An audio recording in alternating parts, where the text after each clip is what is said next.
جی السلام علیکم معزز سامعین، آج ایک اور نئی کتاب اور مختصر تبصرے کے ساتھ حاضر ہیں۔ آج کی کتاب کا عنوان ہے اب کر میری رفو گری۔ اس کی مصنفہ سائرہ رضا انتہائی معروف ناول نگار ہے، جو کہ ٹی وی کے لیے بھی معروف سیریلز تحریر کر چکی ہیں، اور ان کی کتابوں پہ مبنی مختلف ڈرامے اور سیریلز جو ہیں وہ ٹی وی پہ ٹیلی کاسٹ کیے جا چکے ہیں۔ سائرہ رضا ان مسائل پر توجہ مرکوز کرتی ہیں جنہیں ہم روزمرہ زندگی میں نہایت ہی معمولی سمجھ کے نظر انداز کرتے ہیں، جن پہ بات کرنا ہم پسند نہیں کرتے۔ انہوں نے ہر اس مسئلے پہ جو ہے توجہ مرکوز کی ہے جو ہماری نظر میں نہایت ہی معمولی ہے۔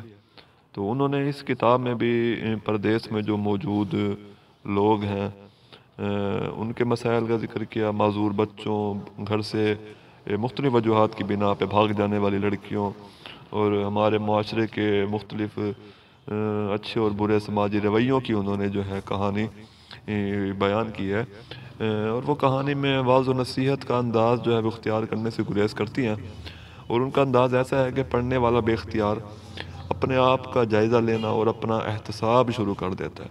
تو خود احتسابی جو ہے اس ناول کے پڑھنے کے بعد جو ہے وہ انسان شروع کرتا ہے، اور یہی اس ناول کی ایک اہم خوبی ہے۔ شکریہ۔